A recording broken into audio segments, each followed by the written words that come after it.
I never thought my wife would betray me.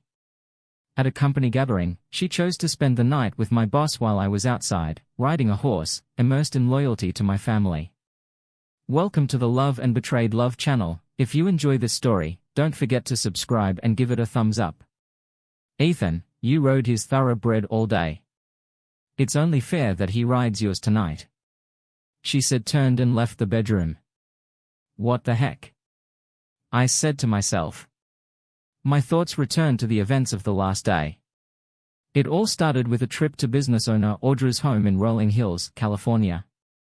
Laura was excited but a little worried. It was the first time her boss, company owner Donovan invited his company's department heads to his home. We were supposed to stay until Sunday evening and then return to our apartment in Los Angeles. As I thought about the trip, I wondered if it was already planned. There may not have been specific plans, but perhaps hints were made. If my anger wasn't already at a high level due to her leaving after such a statement, it would definitely have increased. After these thoughts, I continued to remember last night and the events of today. We arrived in a prestigious gated community in Los Angeles where many celebrities and very rich people live. On the way to one of the most impressive estates, we were greeted by a guard. The estate itself made a huge impression on us with its scale. I'm sure Laura was amazed by what she saw too, as I knew the house was a luxurious two-story Italian-style mansion with an area of about 930 square m. I knew that Audra's company was multinational, but I had no idea that it was large enough to allow its owner to have such an impressive residence, especially in this exclusive area. When he met us at the door, he was pleasant enough, but with a hint of pretense lurking beneath the surface by 7, as all the department heads were there. Laura is the Director of Human Resources. I was proud of her achievements. At 29, she had already been an HR executive at 3 different companies, including a recent promotion to director at this company. There were 4 other couples there. The dinner was filled with interesting conversations and, of course, some talk about work. I felt a little out of place. As an industrial engineer, I spend most of my day working on projects either alone or with a small group of people. I think I held up pretty well. I'm a nerd, but not socially awkward. That night in our own suite we made love. Afterwards we hugged and fell asleep with smiles on our faces. I woke up early and lay looking at my beautiful wife. We met at Starbucks. She grabbed her latte from the barista and quickly turned around to run straight into me. Of course the lid came off the cup and hot coffee spilled onto my chest. Damn, that was hot. I inhaled sharply, stepped back and pulled my shirt away from my chest. I didn't even look at the woman who hurt me. I looked at my shirt. Damn, now I need to buy a new shirt. I thought Laura was extremely apologetic when I looked up at her. I'm really sorry, are you okay? What can I do? She hesitated and our eyes met. I can't say it was love at first sight. I'm logical enough to know that wasn't possible, but I felt an instant attraction and connection with this woman as she fussed around, not knowing what to do. Can I pay for cleaning or buy you a new one if this one doesn't clean up? She asked apologetically. I replied, don't worry about it. This is an old shirt. It's probably already outlived its useful life. Yes, I thought I was clever. This forced her to laugh. Well, that was 5 years ago. We dated for a couple of years and then got married. After we showered and got dressed, we headed to the dining room where a buffet breakfast was served. We took our plates and sat down to eat. We were almost done when Donovan came in from his barn dressed for the ride. So everyone has the opportunity to ride horses on trails in the community. I'll be able to show you the houses of some of my more famous friends and neighbors. Rolling Hills is an equestrian community. Many residents have horses and there are trails throughout the community and surrounding hills. We will use these paths. I grew up in the Midwest and we had horses on our farm. I was pretty confident with horses. In fact, I was a member of 4-H and even competed. In my early teens I smiled remembering the good times on my horse. I've been looking forward to riding her again since almost a decade has passed. She continued to say I have horses that are suitable for beginner riders and horses that need experienced riders. Let's go to the barn and we'll match you with horses based on your experience. I was very impressed with his barn and the quality of his horses and TAC. Since we have such a large group, I borrowed a few horses from some of my neighbors. I assure you that they are all quality animals and you have nothing to fear. He said as if we were all inexperienced townspeople. I was annoyed by his complacency and I said I'd like to ride that thoroughbred.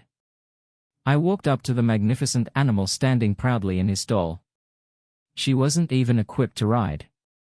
Hey, Donovan said, Brandy is a temperamental animal. I don't think she would suit anyone here. I opened the stall and approached the horse so that he felt safe but knew that I was an experienced rider.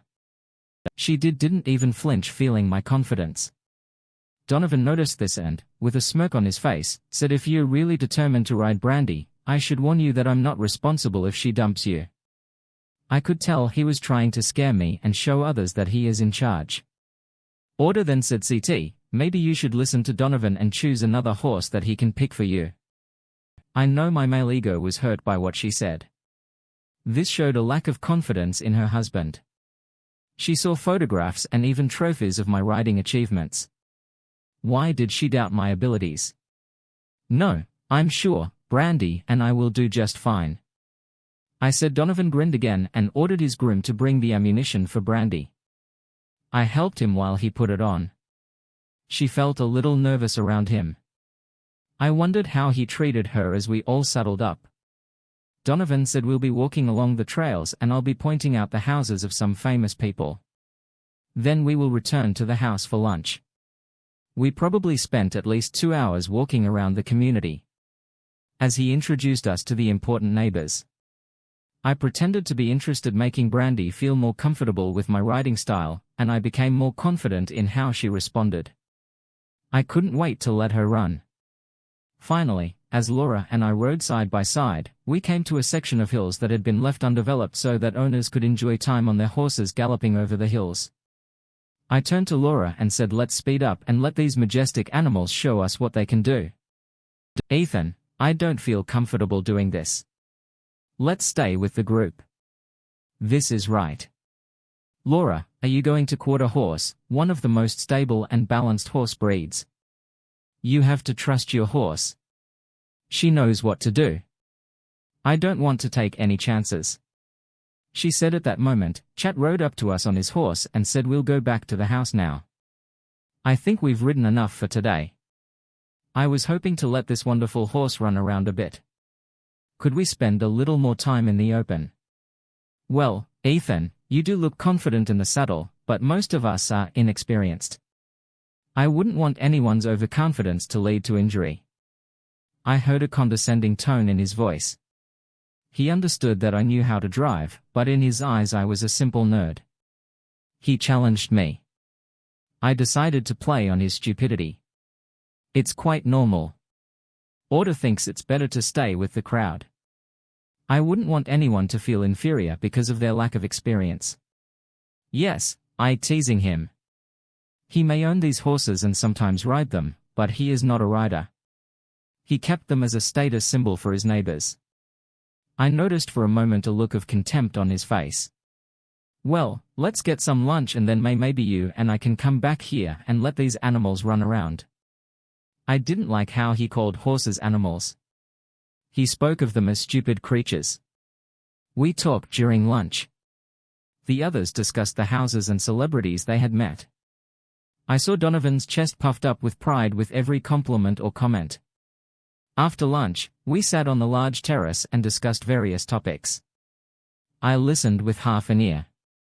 My thoughts were about getting back there and galloping in through the hills, as several guests began to excuse themselves to change out of their dirty, sweaty clothes. Donovan said, so Ethan, do you still think you can handle it, Brandy? In open areas? I knew he was trying to get me to give up and I think AUD sensed it. To darling. She said, let's just relax here and talk to the others. She tried to keep me from doing anything that would make my boss look bad, but I didn't like his condescending attitude. Like he was better than everyone else, I said I'd love to go for a ride, but I don't want to tear you away from your guests now. I either challenged him or gave him the opportunity to refuse. I could see he wanted me to fail, so he said they'll find something to do for a couple of hours. Let's see what you can do. As I stood up to go back to the barn, Laura looked at me with a don't screw it up expression. She clearly didn't want me to do anything that would cause her boss to look bad during the ride. I could see that he was trying to show off his riding skills. However, I could also see that he knew I could handle it. We took the horses, my thoroughbred and his quarter horse, into an open field and let them run around. I merged with Brandy. She was great. I lost all sense of time as we slowed down and climbed one of the hills. I looked back and saw that the edge was at least a full mile behind me. We stopped at the top of the hill and waited for Donovan to catch up. I could tell he was annoyed. He didn't tell me anything. We continued the ride and I let Chet lead more for his ego than because I didn't know all the trails. All too soon we were back at his house. I directed Brandy straight into the barn and into her stall. Donovan dismounted from his horse at the barn entrance and said I have to check on my guests. His tone made it clear to me that I was no longer a welcome guest. I spent an hour removing Bree's gear and thoroughly polishing her. I missed this. Growing up around horses was a great experience. As I walked toward the house, I saw Donovan talking to Laura. He was very close to her and I didn't like it. She turned and looked at me. She looked nervous and a little angry. I walked up to her and she said, "You smell, go take a shower and change your clothes for dinner." Well, that was a great greeting. She must have been really angry.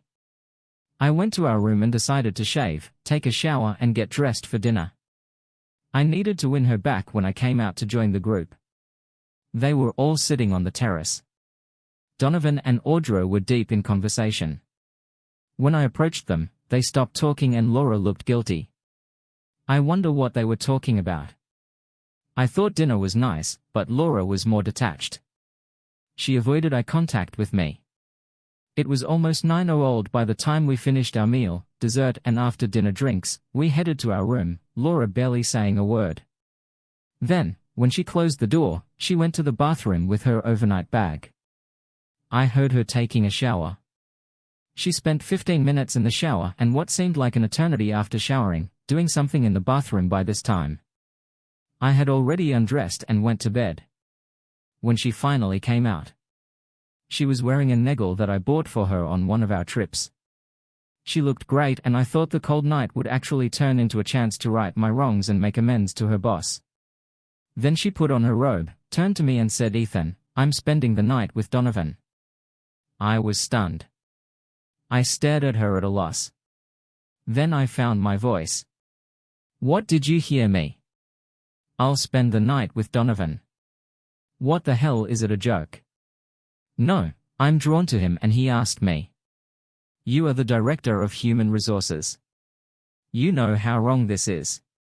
It's one night, you will get through this. You do this and we'll be done." "Oh, stop it, Ethan, this won't affect us. You must be joking. I can't believe you are even talking about this. You don't own me." She said a classic phrase from every woman who wants to do something wrong. "Knowing it, you do this and you can forget about our marriage." I shouted. Then she said a phrase that I'm sure Donovan planted in her mind, "Ethan, you rode his thoroughbred all day. It's only fair that he rides yours tonight." And then she left. I was sitting on the bed. I knew I should have run after her, but the fact that she thought she could do it and I would just let her and then accept her back was incredible. She could go to hell. I got up and started walking around the bedroom. I approached her side of the bed. Something caught my eye at her bedside table. There was her wedding ring and engagement ring, the rings I put on her finger when we said our vows. I took off the ring from his finger and looked at it. I squeezed it tightly in my left hand, raised my fist above my head and sharply hit the nightstand with my open palm. Her rings jumped as I quickly pulled my hand away, rubbing my palm with my right thumb. "Damn, this hurts." I looked at my hand. There was a red ring imprint on the palm. Then something happened. It was like a fuse had blown in Ethan's brain. Ethan's emotions disappeared. He unceremoniously packed his clothes and toiletries into his overnight bag and walked out of the bedroom without even looking back. Ethan walked through the house overnight bag in hand out the side door and into the car. He drove through the community and out the gate, waving to a security guard as he passed. The drive home was uneventful with traffic lights for a Saturday night. He absent-mindedly rubbed his palm all the way home. If he had looked at his palm, he would have seen that a bruise had formed on it. About an hour later he was home in his apartment. He entered and looked around. He wondered why he needed all this stuff. He carried his bag into the bedroom and threw his clothes into the laundry basket. He went to bed and was soon fast asleep the next morning. His arm was pretty badly bruised, but he made himself breakfast and sat down at the table to read the news on his phone, absent-mindedly, gently rubbing his arm. The phone rang. He looked at the number and did not recognize it. He decided to answer hello. He said there was silence on the other end of the line. He waited about 10 seconds. Then hung up thinking it was another spam call. He immediately blocked the number, as he did with all spam calls. After breakfast, Ethan decided to go for a run. It had been years since he had run regularly in the past. He often participated in 5 and 10 kilometers races. He didn't know why he stopped. After not running for a long time, he pulled himself together and ran just 2 miles. He was out of breath. When he returned, he was clearly out of shape and decided to run every day. Laura walked into her bedroom around 9:00 a.m. on Sunday morning. The first thing she noticed was Ethan's absence. She went back to the dining room to see if Ethan had gotten drunk at the bar and fallen asleep there, but he wasn't there. A feeling of horror came over me. Where could he be? She returned to the bedroom and noticed that Ethan's overnight bag was missing. She went to see if the car was there. Of course she wasn't there. She was afraid of this, but expected it. He was damn angry when she left him. She couldn't blame him. She had rejected him for some mediocre sex. Her eyes began to water. She sat down on her side of the bed. What has she done? Donovan was so charming that, combined with his power and wealth, coupled with Ethan, acting like an ass when she tried to tell him not to ride, led her to leave her husband crying. She dialed Ethan's number. He replied hello. Oh Ethan, I'm so sorry. Please forgive me. Sorry, please come back and get me. We need to talk about this. Please forgive me. There was silence on the other end of the line. He hung up. She tried to call back, but he didn't answer. Oh my God, what should I do now? She wiped her eyes and looked at her bedside table. Her rings lay there askew and his wedding ring lay in the middle. Damn it, she said, and took his ring. When she picked it up, she saw a perfect round imprint on the tree, a symbol of their marriage. She remembered putting that ring on his finger as she said her vows in front of her friends and family. Then she started crying uncontrollably. Probably half an hour later she entered the dining room where the others were finishing breakfast. Her eyes were puffy and red. Laura, are you okay? Asked one of the other directors. She sobbed, sat up straight and asked, can someone give me a ride home after you leave? They didn't ask questions. They knew what probably happened. They saw Donovan hitting on her yesterday. The wife of one of the directors said, of course, honey, we can leave when you're ready. Laura felt that she was unhappy with what Donovan and she had done. Laura turned and went to gather her things. She put her rings back on. She knew that recovering her marriage will not be so easy. She hoped that Ethan would put it on just as easily as your ring, but I doubted it. She took off her robe and looked at the niggle on her body, the niggle Ethan had bought for her on one of their vacations. How could she do this? What was she thinking? Clearly she wasn't thinking about Ethan or their marriage. She started crying again as she took a shower trying to wash off all the dirt. She felt so dirty. After about 20 minutes she realized she couldn't wash away the guilt. She got out of the shower and dried herself with a towel. She looked at herself in the mirror. At least there was no sign of what she had done. She didn't have to hide from Ethan. She got dressed and had packed her things. She didn't even bother putting on makeup. She knew she would cry again. When she walked out into the living room overnight bag in hand, the couple who had offered her a ride were already waiting. They had already put their suitcases in the car. "Okay, honey," she said, "let's take you home." The ride was mostly quiet. What could they say? What could she say? It was already past noon when she entered their rented apartment. She felt empty. She knew Ethan wasn't there. She went straight to his dresser and opened the drawer. His things were still there. Well, that's a good sign. She told herself she expected him to have already left Ethan. After Ethan took a shower to wash off the sweat from his run, he decided to go outside, enjoy the weather, maybe take a walk on the beach. When he got into the car, he put his hand on the steering wheel and quickly pulled it away from her. He was in pain and bruised. He thought about going to the medical center, but being a man, he brushed it off. After walking on the beach, he felt great. It was already lunchtime and he decided to have a snack. An In-N-Out burger would be nice. He decided to sit inside. He watched people. There was one couple who were about 20 years old, on whom he focused his attention. Why they were so special he did not know, but he continued to look at them and think about them. They were focused only on each other, oblivious to the fact that he was watching them. He smiled at this.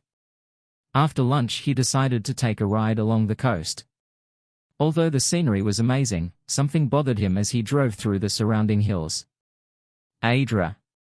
She'd been trying to call Ethan all day, but it kept going to voicemail. She wanted him to call her. It was already 5:00 and she hadn't heard anything from him. She was starting to worry. Will he ever return? She thought about calling one of their friends, but how could she explain why he wasn't with her? Everyone knew it was the weekend when her boss invited them to his home in Rolling Hills. She did so that everyone knew it. She was cleaning. This was her habit when she was nervous, and suddenly she heard the front door open. She walked out of the bathroom and saw Ethan plop down on the couch, pick up the remote and turn on the TV. "Oh, Ethan, I'm glad you're back. I'm so sorry for what I did. Can you forgive me?" He didn't say a word. Just watch TV. "Ethan, will you talk to me?" she said, approaching him. He continued to ignore her. She hated that about him when he was angry. He would give her the silent punishment. She raised her voice. "Ethan, stop being silent with me, talk to me." He was just sitting there watching TV. She grabbed the remote from the coffee table and turned off the TV. He looked puzzled and said out loud, "So what now?" and started looking for the remote control. "Ethan, you have to talk to me. I said I was sorry, please talk to me." Ethan started looking for the remote control on the couch and even on the floor. Audra was angry that he was playing this game. He kept looking. So she threw the remote on the couch and said, "Here's your damn remote, grow up, and when you grow up we need to talk about this." Ethan found the remote on the pillow next to him and looked at it in confusion. He picked it up, shrugged and turned the TV back on.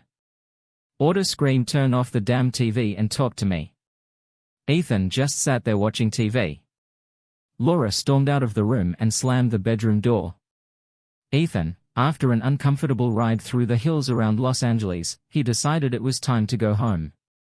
He was tired from being outside all day, so when he walked through the door, he popped down on the couch, picked up the remote, turned on the TV and put the remote back.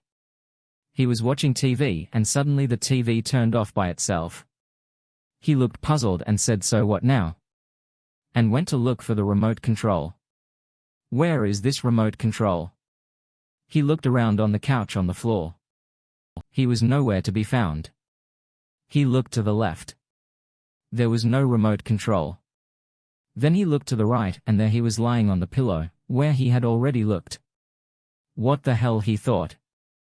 He turned the TV back on and continued watching his show. A minute later the bedroom door slammed loudly. The wind must have slammed the door, he thought. After a while Ethan felt hungry, so he ordered pizza delivery. He ordered a small pizza with different ingredients. $25 for a small pizza delivered, and that's even without a tip. He thought the cost of living here is crazy. Laura, the bastard just ignored me. She said she was furious. She should have expected this. He always acted childishly when they fought. He always played the silent punishment game. Of course this was much worse than any of their previous fights. She would prefer it if he yelled at her, glared at her, did anything but ignore her. She needed to know that he still cared about her. She started crying again. She had to find a way to fix this. She must have fallen asleep because when she woke up it was already dark. She left the bedroom to check where Ethan was. There was an empty pizza box on the coffee table, but Ethan wasn't there. She checked the bathroom then looked into the guest bedroom. It was locked. She lowered her head and returned to their bedroom. Ethan. On Monday morning. Ethan got up early. He was determined to start training. He was looking for 5K races to participate in this weekend. He found a Planet Fitness gym close to work. He signed up and started running on the treadmill. After 45 minutes he showered and got dressed for work. While he was running he was thinking, why does he live in California? Of course there are advantages here, but for Ethan the disadvantages, the high cost of living, traffic jams and housing prices outweighed the advantages and killed his motivation at work. Ethan worked for Northrop Grumman. He was a technologist. Yes, he was a nerd. Today he was a nerd who wanted change.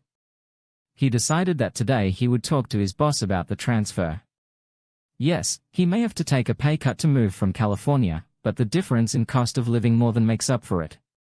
After all, nothing is holding him here at work. He approached his boss.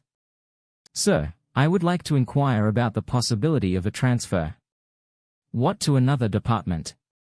No, to another state. I want to get out of this damn place, California.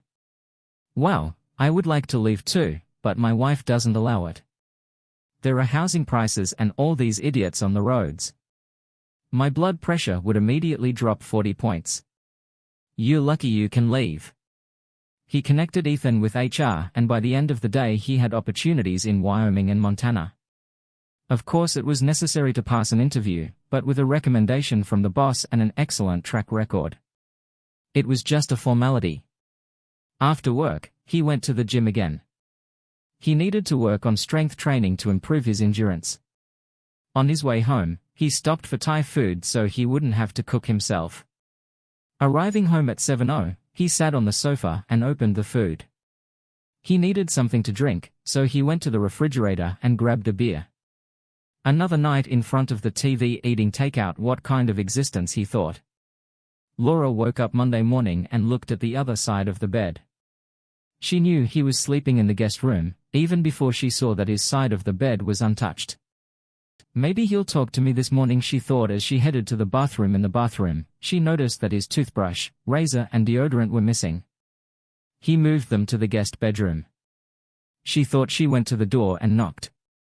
There was no answer, so she tried turning the knob.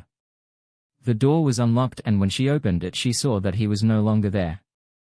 She picked up the phone and tried to call him again, but again to no avail, again to voicemail. She decided to try to talk to him in the evening at work.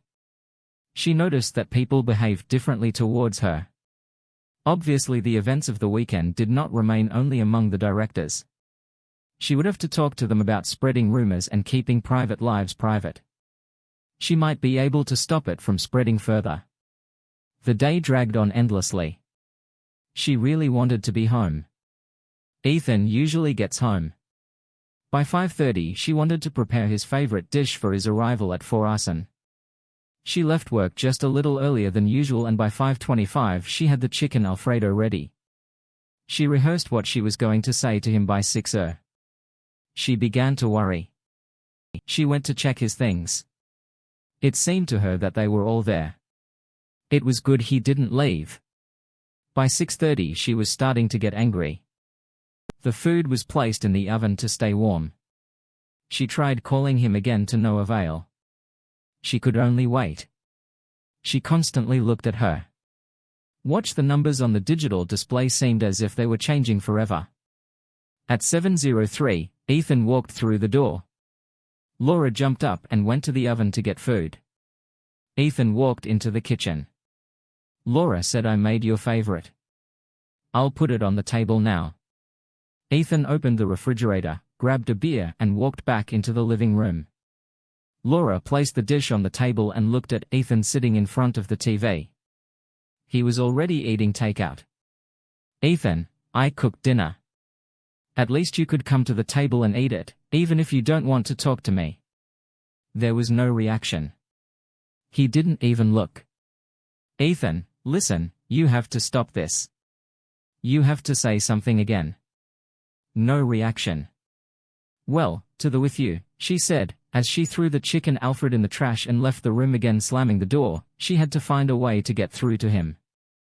What could she do? Half an hour later she returned to the living room. "Ethan, will you look at me? Will you talk to me?" She begged in a quiet tone. There was no reaction. He just continued to watch TV. She decided to speak to herself. "Listen, Ethan, I know you're angry. I understand what I did was wrong. I wish I could take it all back, but you know I can't. How can we survive this? I need you to talk to me. Tell me what you want me to do." She debated whether to tell him that she would quit her job, but she had worked hard to achieve her position. She needed this work because it fulfilled her. Ethan continued to ignore her.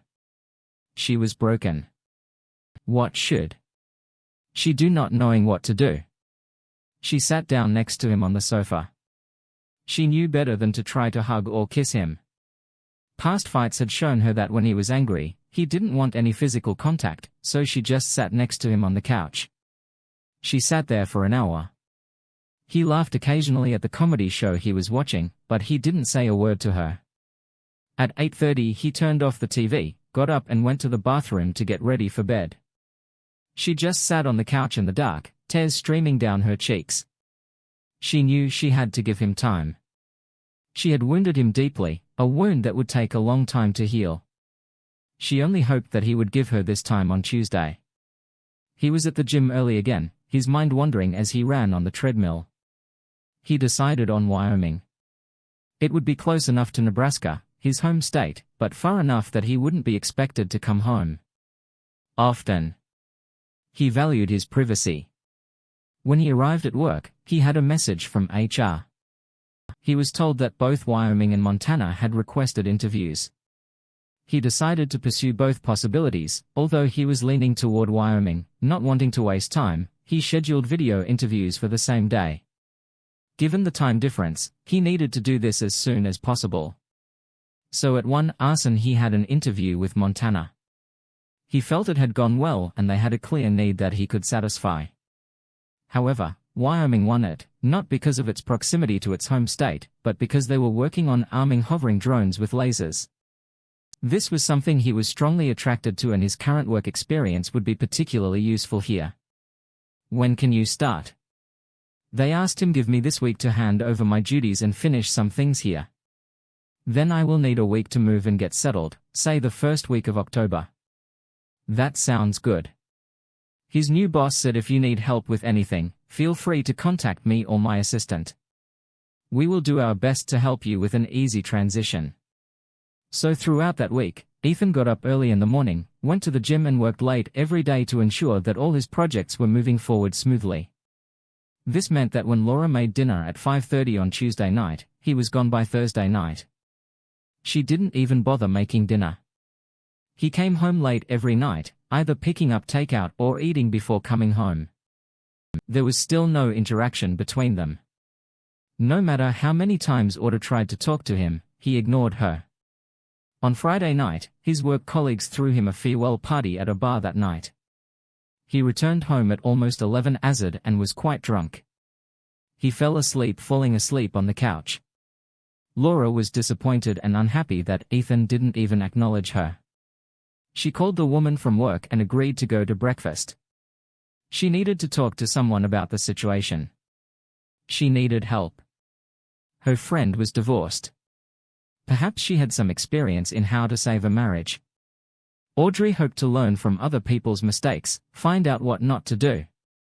When Ethan woke up and took his aspirin and drank his first cup of coffee, he was ready to start packing his clothes and other personal items. 2 hours later, he was surprised that all his belongings fit into the car. His lease was still valid for 3 more months. So yes, he would have additional expenses, but the fact that he was leaving this shitty state was worth the expense. Without ceremony, he got into the car and drove out of his house. As he drove out of the complex, he passed a car. Driving inside. He did not attach any importance to this. He had 2 days of travel. Laura. I wonder where he's going. She said to herself as she passed Ethan's car driving in the opposite direction. She spoke to the woman Melanie about her divorce, what led to it and how she could save her marriage. Melanie cheated with a family friend by the time she found out that he knew he had already left the country. It was that bad. The picture Melanie painted didn't look good. Some men, most men, she said, couldn't handle the thought of his woman giving someone else what he considered his and only his. Come to think of it, Laura would feel the same way if her man cheated. How could she fix this? It is impossible to erase this from his memory. When Laura I entered their apartment, something was wrong in the living room. She noticed that the TV, DVD player and game console were missing. Oh, she said, and ran into the bedroom. All his clothes and toiletries were gone. She collapsed on the bed. She was late. Less than a week passed and he left, not a word, not a note. He just left. She grabbed the phone and started calling all their friends, giving up on trying to hide her adultery. Adultery.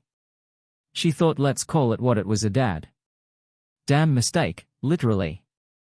None of their friends knew where he was and had not heard from him for over a week. She couldn't bring herself to call his parents. They were in Nebraska and she was sure he didn't go there. What should she do now? She was lost. The work became a challenge. She had to have more than one conversation with colleagues who made offers to her. She told them without a shadow of a doubt that their attention was unwanted and would not be tolerated.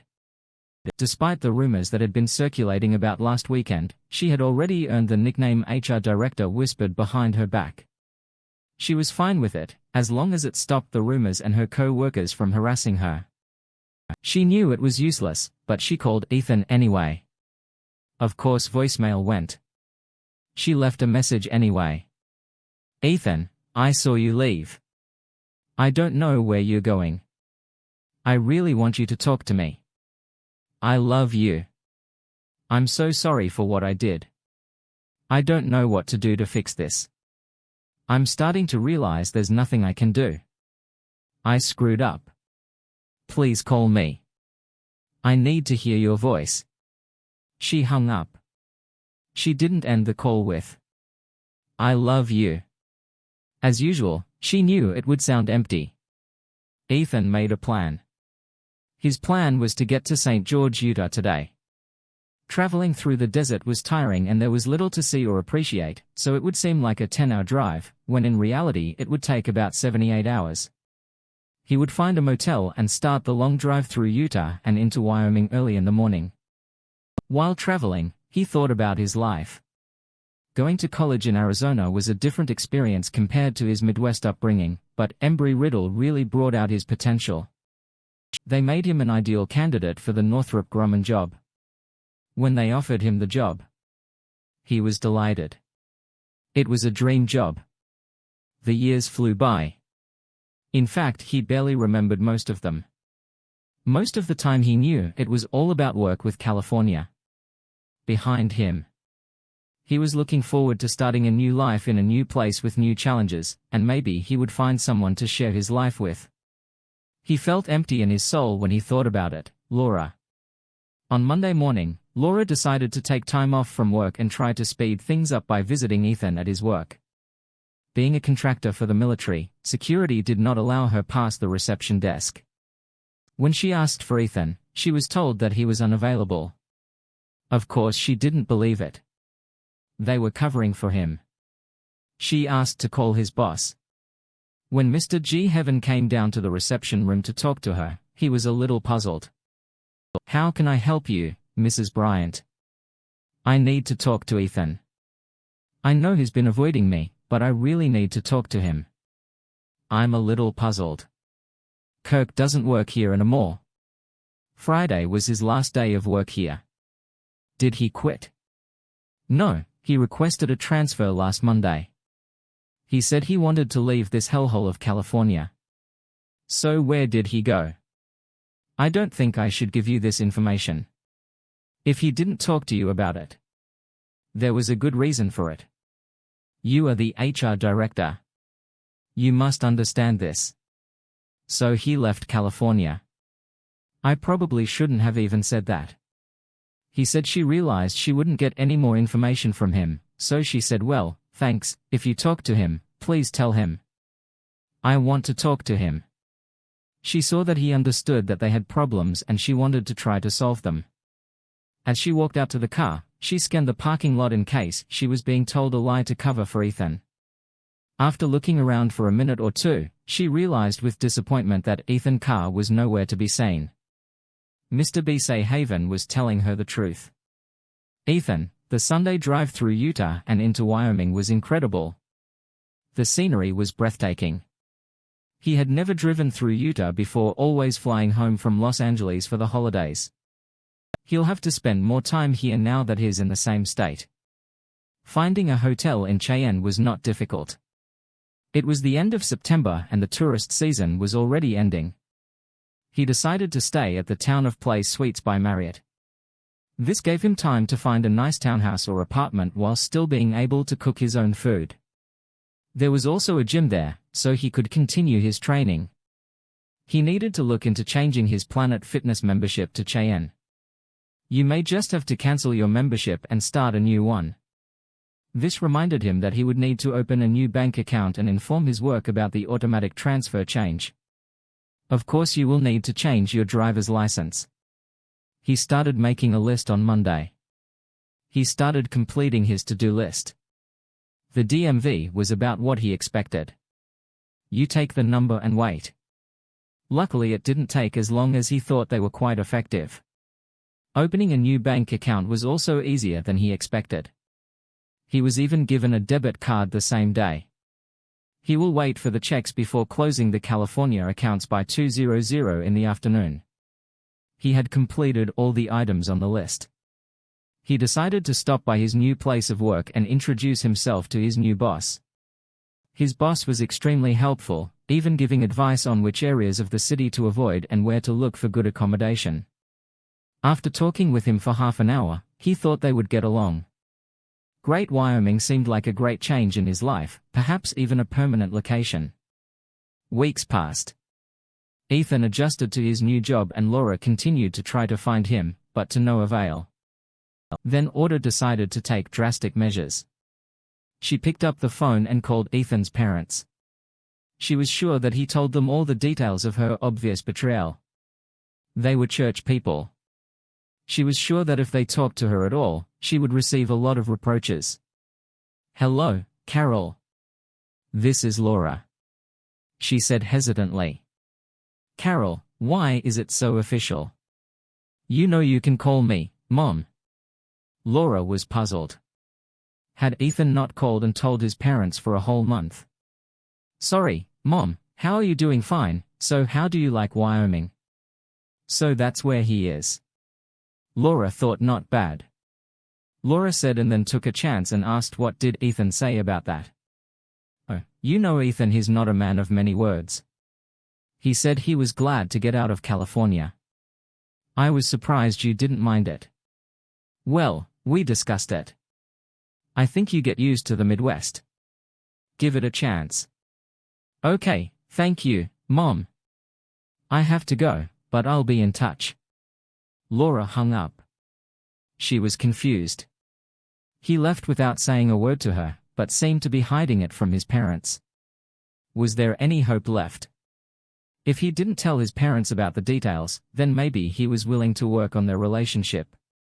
How could they do this if he didn't answer her calls? Well, at least now she knew where he was. She decided to buy a track phone and call Ethan from it. Maybe after some time had passed he would be ready to talk to her. She immediately went to the store and bought it. He must answer. She told herself. She dialed his number. Welcome to Verizon Wireless. The number you dialed has been changed, disconnected, or is no longer in service. Please check the number and dial it again. She looked at the phone to make sure she had dialed the right number. Yes, it was Ethan's number. At least it used to be. Damn.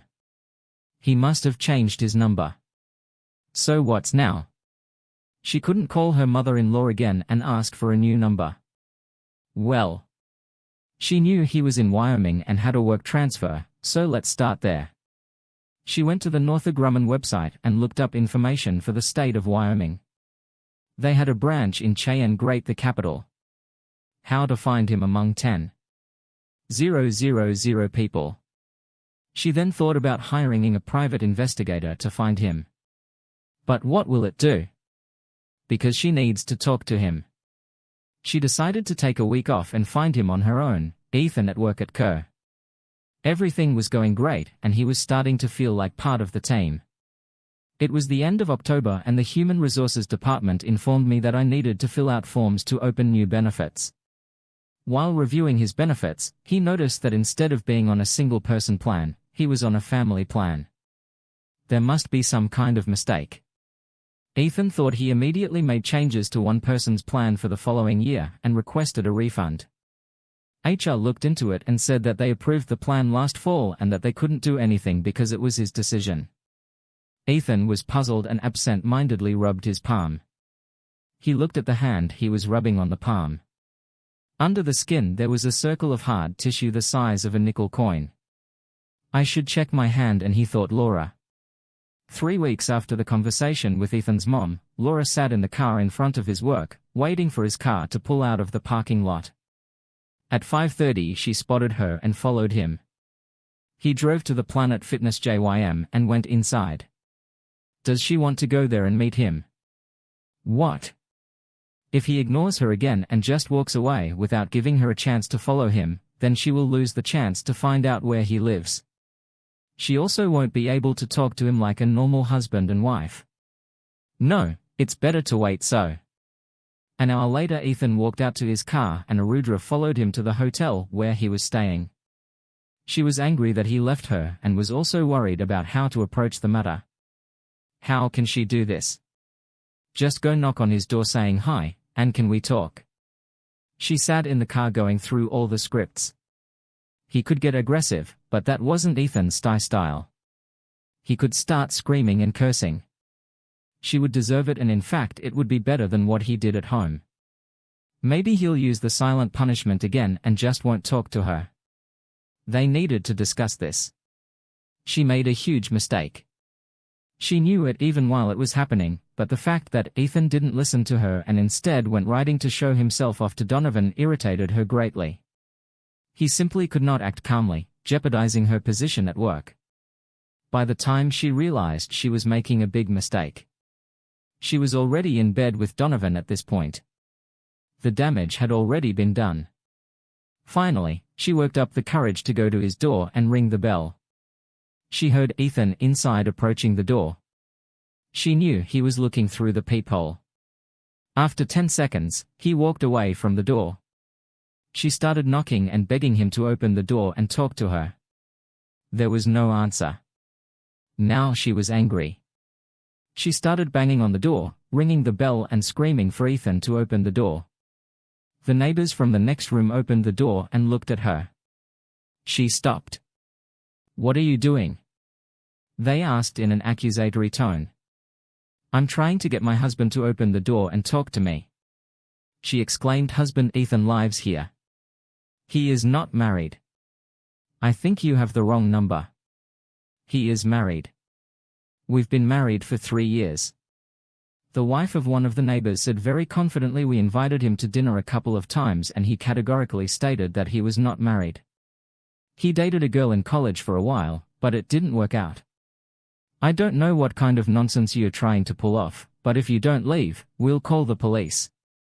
Aud stood there in shock. He told everyone he was alone. How could he? She thought Ethan inside the apartment.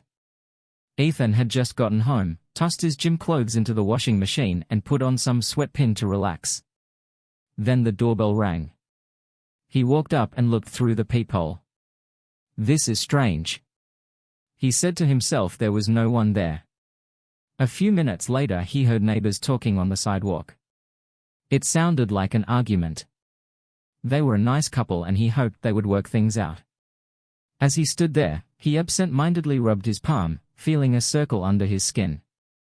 Laura, the police won't help here. Laura told herself as she walked back to the car, she needed to find a way to get Ethan to talk to her. As she sat in the car, she thought about their time together.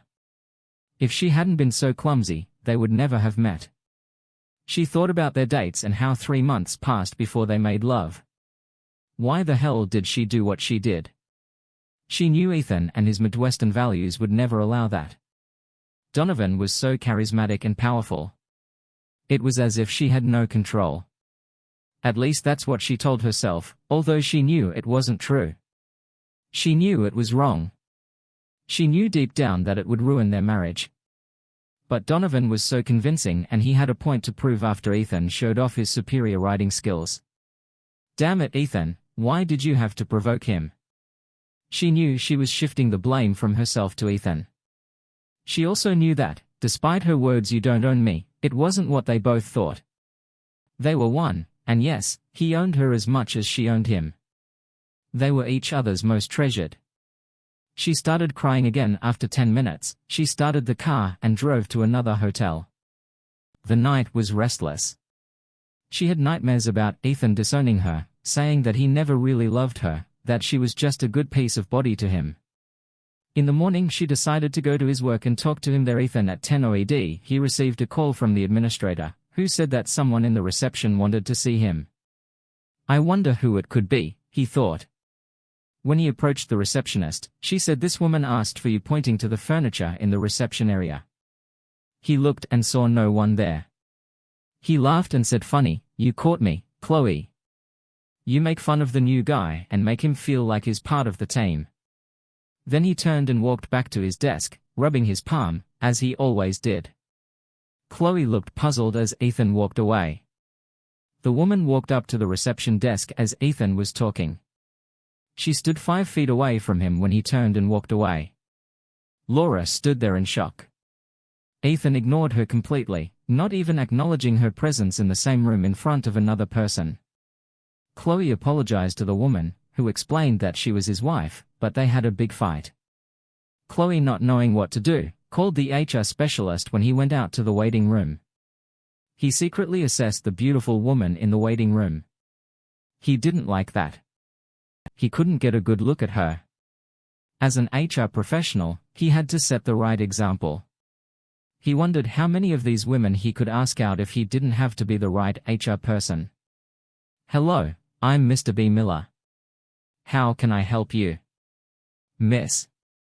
I want to talk to my husband, but he doesn't want to talk to me." Puzzled, he looked at the administrator. She came to see Ethan Bryant, but when he came out, he completely ignored her and walked away. Now he was really puzzled. Ethan recently talked to him about his benefits.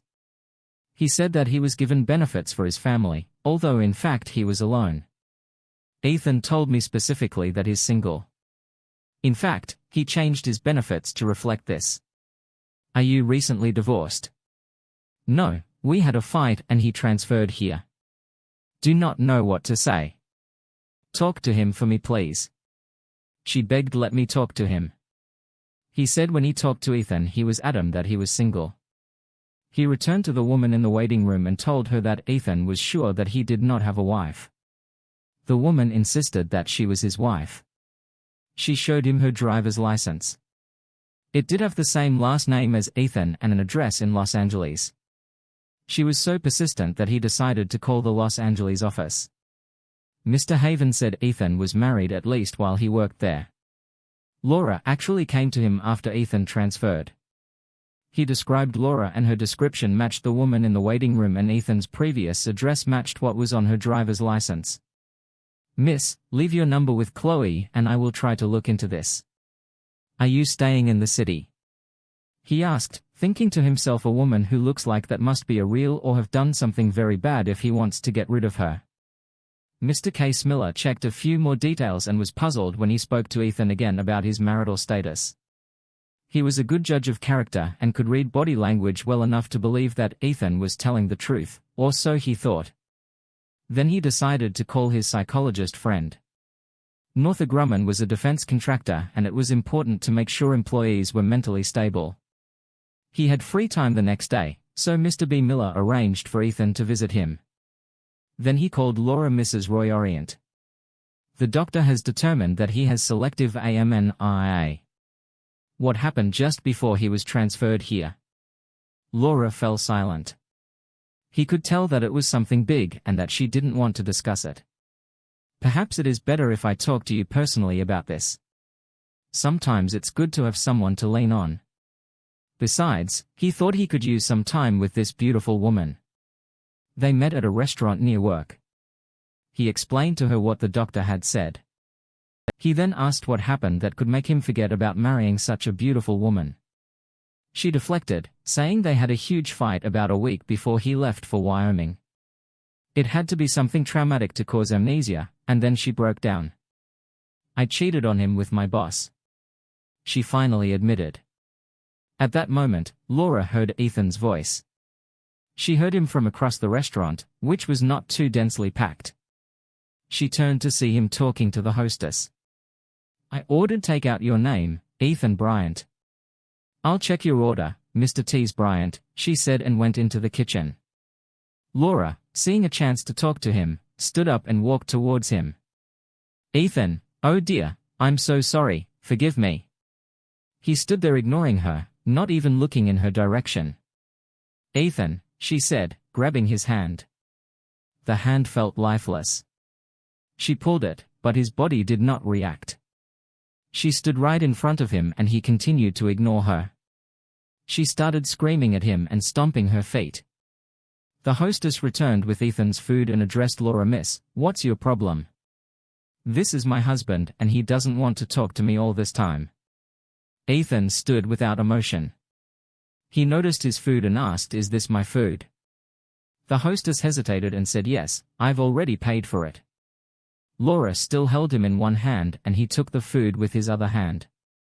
"Thank you," he said to the hostess and turned to leave. He was actually pulling Audra's hand. He walked to the car, put the food on the roof, pressed the unlock button, opened the door and hit her with the door. All this time, Laura begged Ethan to tell her something. When the door hit her, she let go of his hand and he took the food and got into the car, blocking the door. She started knocking on the window, but Ethan just started the car and drove away. Laura had to quickly step back to prevent him from running over her foot. As Ethan drove away, she fell to the ground. All this time, Mr. B.S. Miller watched what was happening. He couldn't believe it. He walked over to Laura, helped her up and returned with her to the restaurant. They discussed what happened. Both were surprised by his complete unawareness of her presence. "I'm going to refer him to a psychologist again. Can I ask you to send me pictures of you and Ethan together?" "Of course, I have a lot of them. I can forward them from my phone."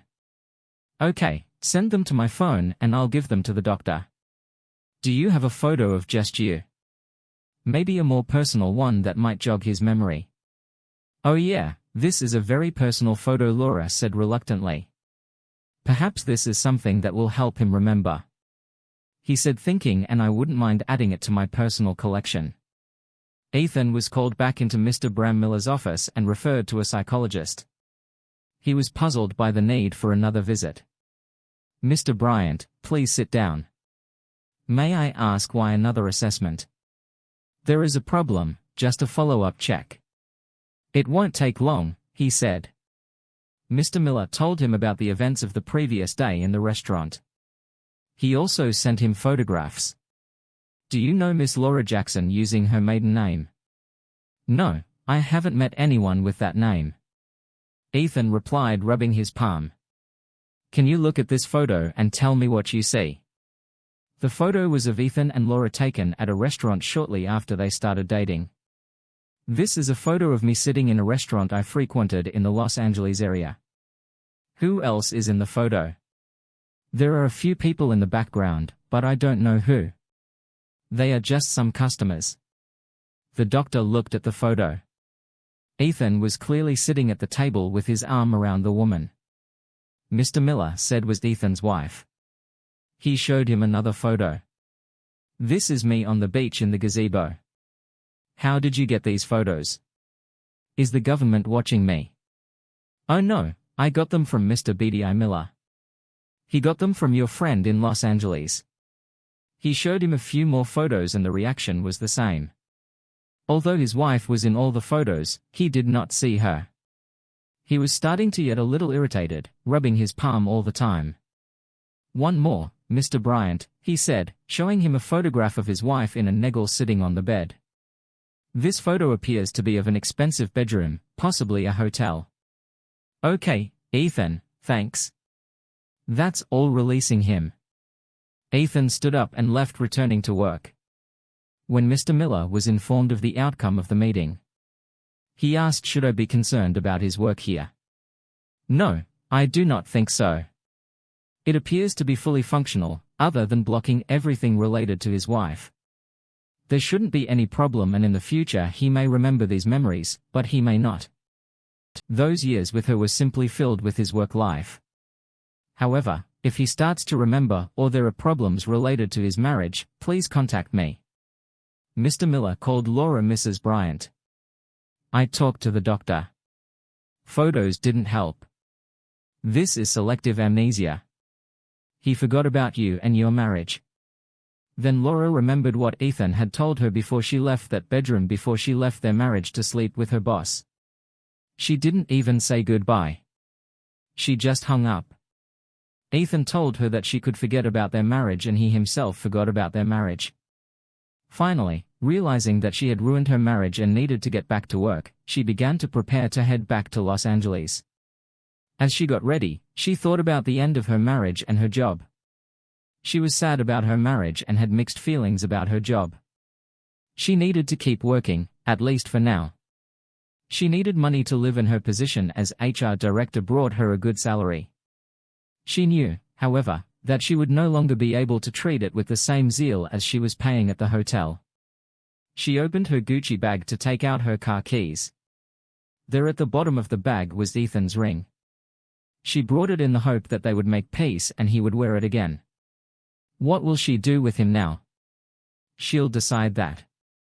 Later, as she began the long walk home with tears in her eyes, she said out loud, I hope you find happiness, Ethan. About a year later, Laura, Donovan Havison said, why do you look so sad? It'll be 1 year this weekend. She said quietly. I understand, he said, and he really did. Since returning from vacation, Laura has been distant. Donovan tried to cheer her up, even offered to repeat that fateful night. She categorically refused and even told him that his attempts were unwelcome and further efforts to create anything other than a professional relationship would result in charges of sexual harassment. He took this warning seriously and made no further attempts to pester her. A week later, Laura filed for divorce. She knew that the marriage was over, but she hoped that Ethan would suddenly understand and remember the good times they spent together. Speaking to Mr. Dad Miller, she learned that he still had not shown any signs of acknowledging their marriage. When the documents arrived by registered mail, Ethan opened the envelope out of curiosity, but after reading the first lines, his mind went blank and he threw the envelope with its contents into the trash. He then absent-mindedly rubbed the palm of his left hand. 90 days passed and Laura was with her lawyer before the judge. She had the medical report as well as Mr. Miller's report, which made it clear to everyone present that there was no reason not to grant the divorce. She will never forget her marriage to Ethan. Hopefully she can find someone else and learn from her past mistakes.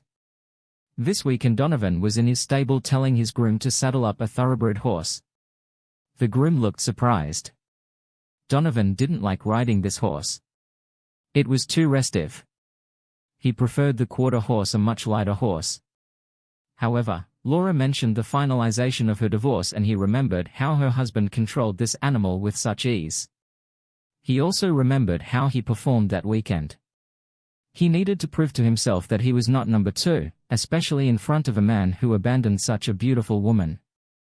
He had been on the trails for about half an hour when suddenly the horse reared up and threw Donovan off. Donovan fell hard, but as he lay on the ground, he felt a burning sensation in his left arm, and raising his hand to his chest, he saw the horse rear up. He woke up in the hospital 3 days later. His arm was bandaged and he was confused, trying to remember what happened. The nurse, noticing his activity, entered the room. "Mr. Havison, how are you feeling? You are in the hospital. Did you have an accident? I'll call the doctor and she'll explain everything to you." He didn't even have a chance to answer her or ask questions before she was already gone. He tried to remember what happened. He didn't remember much. He began to assess his condition. His arm still hurts. He remembered this part. His back hurt, but other than that he didn't feel too bad. Then the doctor came in. She was a beautiful, red-haired woman, early 40, with a serious but sympathetic expression. "Mr. Hun, my name is Dr. Khan. How are you feeling?" "My arm hurts and my back also hurts, but otherwise it's fine." "You fell off your horse hard. What do you remember?" "I rode a thoroughbred horse through the hills around my estate," he said, trying to impress the beautiful doctor. "Something spooked my horse and he threw me off. I remember falling to the ground. Then my arm hurt. That's all I remember. We'll discuss your hand in a minute. Can you tell me how your body feels? Where else do you have pain?" "My back hurts, but I hit the ground hard." "Mr. Peon, call me Donovan please." He said there was no reason not to move on to names. "Okay, Donovan, I need you to tell me if you can feel your toes." Donovan thought for a moment, then panic began to overwhelm him. He couldn't feel his toes or his feet or even his legs. He raised his head to see if they were there. Yes, they were there, but he couldn't feel them, and no matter how hard tried, he couldn't move them. "Your horse accidentally stepped on your pelvis with its front hoof. You have internal injuries and your pelvic bone is broken. If it weren't for your neighbor who was on the trail seeing what happened and calling an ambulance immediately, you probably would have died from internal bleeding." Donovan was shocked. The doctor continued, "Your spinal cord has been damaged and you have lost all sensation and function in the lower half of your body." Donovan felt dizzy. The doctor continued to tell him about his condition and prognosis, but he did not listen to her. He was paralyzed from the waist down. That's all he could think about. Ethan said, "Mr. Paymiller, you've been smiling all week. Is there a reason? Maybe you remembered some happy moments from the past." "No, I don't really know why, but life just seems so great right now. There's no reason to walk around sullenly. It's a sunny day and everything has been great this week." Ethan loved his job. He has been working on a personal project for the last year. This concerned the drone remote control system. They tested it last weekend and even half a country away. It could control drones equipped with lasers. The laser could hit a target from 3,000 feet with millimeter accuracy. Use in military and law enforcement agencies was virtually unlimited. This will give us a huge advantage over our enemies. He stood talking to Mr. Miller absent-mindedly, rubbing the palm of his left hand, feeling a circle under his skin. "I'm happy for you, Ethan, keep it up in the same spirit." 3 weeks later, Donovan was at home trying to get used to his new life. He had to move into one of the bedrooms on the first floor, since his master bedroom was upstairs. His wheelchair did not allow him to stay there. He also had to get used to having a colostomy bag and all the new routines and demands that were placed on his life. He thought, "What is my life like now?" His groom, cook and now nurse were very sympathetic to his new situation, but they were simply paid employees. Apart from a few neighbors and the person who found him and called an ambulance, he had no other friends to visit him. Did he have real friends, or were they all just acquaintances? Thinking about this, looking out the window at the hills, his groom came in with a worried expression on his face. "What's happened?"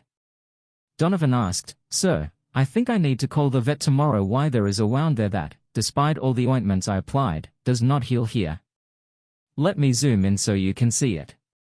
There was an obvious wound in the photo, a perfect circle the size of a nickel. Donovan opened his left hand and showed it to the groom. Both looked surprised. On his palm was a perfect circle the size of a nickel coin. They didn't know what to think about it. That night, as Donovan was trying to get to bed in his wheelchair, he took off his watch and put it on the nightstand. There's something caught his attention. There was a print on the nightstand. He just looked at it, then looked at his hand. Thank you for tuning in. If you enjoyed this episode of the story, please give it a like, and don't forget to subscribe to get notifications for updates.